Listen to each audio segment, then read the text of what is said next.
Justin Trudeau leaving his home country and being moved to a secure location in America, apparently, according to reports. Justin Trudeau, just to be clear about this for a second, the Prime Minister of Canada left his country out of fear over these truckers who do not want a vaccine mandate. Of course, blowing through and winding up in Ottawa. This was the scene last night in Ottawa. By the way, negative 10 degrees here in Ottawa. Fireworks going off. Didn't matter how cold it was as these truckers poured into the capital. Well, not if you're doing Zumba like that. I guess you if keep you're jumping yourself up and down. warm. But I mean, it's unbelievable. And Elon Musk comes out and slams Trudeau, says, because Trudeau last week gave that speech where he called these group of truckers just a fringe minority of people. And Elon Musk comes out and says, you're the fringe minority. This is not the minority. You are the minority. Elon Musk said that to Justin Trudeau. Right. And so, it's interesting because there are a lot of parallels being drawn between the January 6th riots and this event in Canada. Some people are saying, no, this is just a ruse for white supremacy. But at the same time, I think people who want to discredit the intention, right? And a lot of these are vaccinated people who are standing against vaccine mandates, specifically for truckers in Canada. And Justin Trudeau did not actually address their concerns or meet with them, and instead was carted off territory under concerns. They say that it would have become an unsafe environment. Recall how we felt when the news reports were that President Trump was moved to some secure location during the January 6th riots, right? Right. So, even though Justin Trudeau is a bit of a media darling, we have to give him the same consideration here for refusing to address these concerns head on and rather calling it a fringe minority. That is very insulting. Well, what I find Yes. what I find unfortunate is the fact that the U.S. just had one of these as well at the Capitol, and nobody covered it. We just had a bunch of Evangeline Lilly did. Yeah, she was like the only one. Maybe the only reason we even talked about it is because Evangeline Lilly was there. Right. And there were a lot of people there on both sides of the aisle, and a lot of them vaxxed, and that it was about the same thing. It's about the mandates. This is happening all over the world, and they only choose to cover this story because they can put a white supremacy spin on it. Yeah, you can call it fascism. You can call it white supremacy. I like this tweet about that very subject. Because I was like, how is this... Okay, how is this white supremacist? I don't understand that part of it. Well, look at all the white trucks, obviously.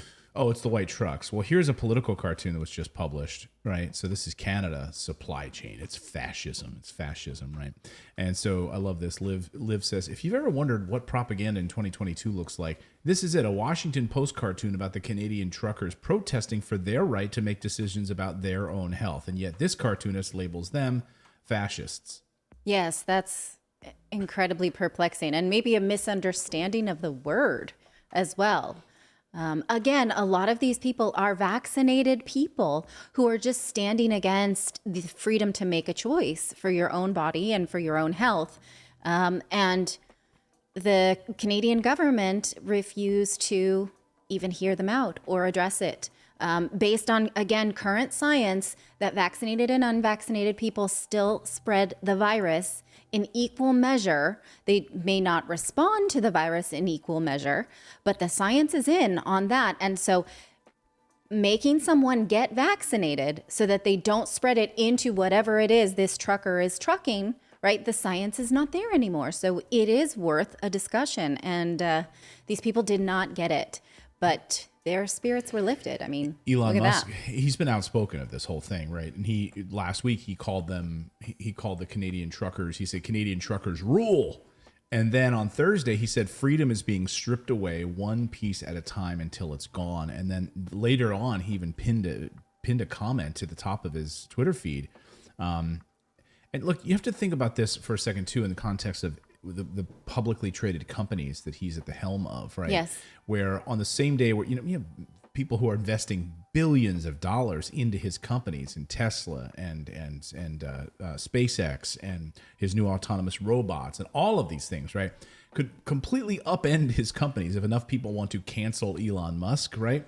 So he comes out and says, look, if you scare enough people enough, they will demand removal of freedom. This is the path to tyranny. and saying that these people are standing up for their rights. He has said he believes in the vaccine. He says the science around the vaccine is unequivocal. Just in general vaccines, those are his words, unequivocal. But he said, I'm vaccinated, meaning Elon Musk is vaccinated. But he said, when you demand that people mandate that they get a vaccine, that's a bridge too far. That's a well, and look at how they've labeled the people that are educating themselves and are trying to keep control of their health. I mean, people aren't doing this to people who, don't want to get abortions or whatever. Like it's kind of the same thing. It's like my body, my choice kind of thing. And they stand up for that on one thing, but on this, they're not. And the thing is, like, the science is out, the data is out. There's no reason to be against it. But if you look at the media, you look at the president, you look at the administration and how they just talk really, really negative about people who are not vaccinated. They're either Trump supporters, white supremacists, anti-vaxxers. Like, they've got all of these different ways to describe them that just is not true. They're just people who are educated differently. And you wonder why Elon Musk is alienated from, say, the electric vehicle initiatives inside the United States. He's another Hermione Granger. Right. Washington doesn't even invite him to the White House. That, or the fact that any protection under any of the stimulus bills would not have, or the Build Back Better bill would not have applied to Tesla because they're not unionized, right? Those kind of things where Tesla is usually written out of legislation or just ignored altogether when it is the company that pioneered the electric vehicle in modern history. In fact, this weekend, Elon Musk tweeted or a change.org petition, rather, saying that we want you, POTUS, to acknowledge Tesla for its hard work in electric vehicles as a possibility for all Americans, meaning, like, acknowledge Tesla when you're doing these press appearances talking about electric vehicles. And Elon Musk retweeted this and said, for reasons unknown, @POTUS is unable to say the word Tesla. Well, why, right? Why are politicians not wanting to fall in lockstep with CEOs like Elon Musk? It's because politicians like businesses that they can control. And Elon Musk is a bit of a wild card. Yeah, to say the least. I mean, just look at his press conference on the earnings call last week. If you listen to it, he doesn't play like the Wall Street line. Like all these Wall Street players would have loved for him to come out and talk about Tesla and how well they're dominating the EV space.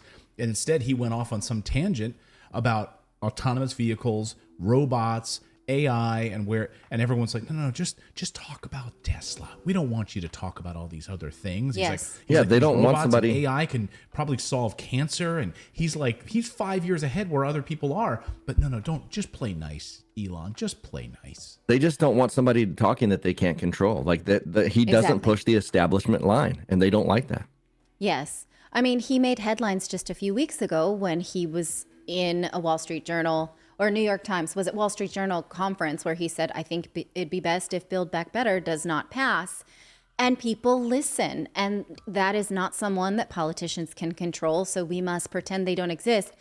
But we will gladly collect taxes and, applaud Tesla for providing American jobs, right? It's not right.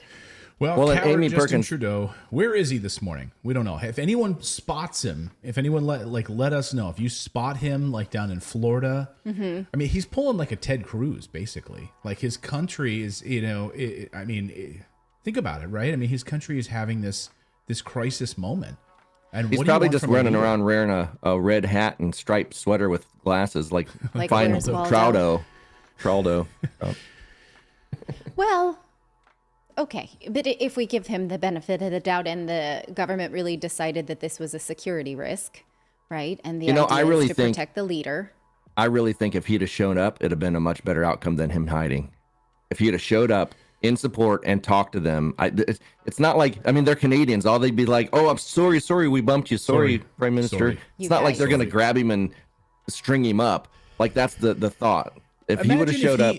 I agree with you. I think again, leaders like people, supporters like people that have a conversation that don't cower in fear. I mean, I think it would have been amazing. Imagine if he did show up and he stood out there with all these people and he said, I hear you. I see what you want. I understand you. Let's have a conversation about it. Instead, he flees to America. Right. I mean, I'm just going to go out on a limb here. Do you think Trump would do that? Yes, but do you think that? Okay. Sure. All right, Yeah. I'm just asking. I mean, I'm not, Are we using Trump as our bellwether of what should happen? I don't know. Or Biden. What about Biden? Would Obama have done the same thing? Well, it begs the question, is there no secure place in Canada for him? Like America has all the bunkers because that's our thing. And He's hiding at a Tim Hortons. there's no, I don't know. But, again, if national security says this is a security risk for our leader, who are we to say otherwise? Yeah. I think you can be the leader to say, no, I'm not going to be carted away into some bunker somewhere. I'm not going to America right now. I am the prime minister. No. Well, ideally, what he should have said is, you have the power to say that. This mandate is instated because XYZ, right? And so does this then make us think, oh, XYZ is invalid, right? Well, and how come not one single person is telling us, like, justifying this mandate? Justify it. Why should we do it? Like, what is the Exactly, proof right. that we need to do it? And nobody can. Because Right. So just show up and say, I hear you, but I'm standing behind the mandate because, right. right? And so fill in the blank, support the blank by science, and then we won't be so scared that you're not telling us the truth. This applies to any Western leader, anyone.